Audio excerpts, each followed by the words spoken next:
बताऊं, यहाँ के मुंबई के जो प्रमुख पुलिस के प्रमुख है, उनके सत्यपाल सिंह के घर पे भी आज एक शादी है। लेकिन उसके बावजूद उन्होंने अपनी पूरी टीम इस काम के लिए, इस अंतिम संस्कार के लिए अच्छी तरह से जुटाई है।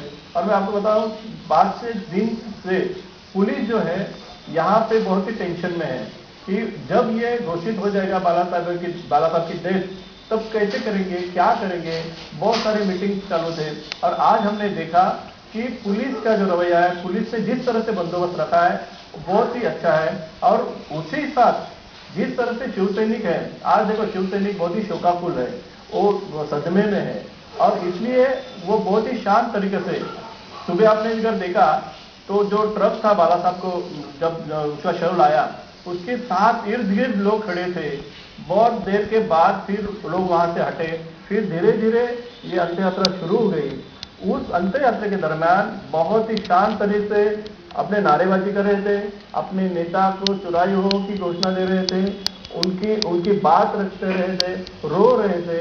और लेकिन इसमें एक पूरी शांतता थी और लोग जिस तरह से पुलिस मार्ग से ले रहे थे उसी तरह से जा रहे थे। कहीं कोई भी एक घटना नहीं घटी। इतनी बड़ी तादाद पहली बार मुंबई में किसी अंत्य यात्रा में है, लेकिन सभी शांत तरीके से है। तो इसका पूरा श्रेय मैं मानता हूं कि पुलिस को और शिव सैनिकों को भी, जिस तरह से उन्होंने यह सदमा इतनी शांत तरीके से, इतने अपने नेता को श्रद्धांजलि देते हुए उन्होंने जिस तरह से एक माहौल का इजहार किया है, तो उनको मानना ही चाहिए। हमारे मुंबई ब्यूरो चीफ रविंद्र आंबेकर भी मेरे साथ बने हुए हैं। रवि, अब अंतिम संस्कार की अंतिम तैयारियां की जा रही हैं, अब तिरंगा भी हटा दिया गया है, उसे लपेट लिया गया है। वहां पर अब क्या कुछ होगा, अगर आप दर्शकों को बता पाए।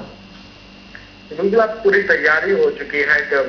समय तय किया गया है 6 बजे तक का, 5 बजे तक का समय था अंतिम दर्शन के लिए।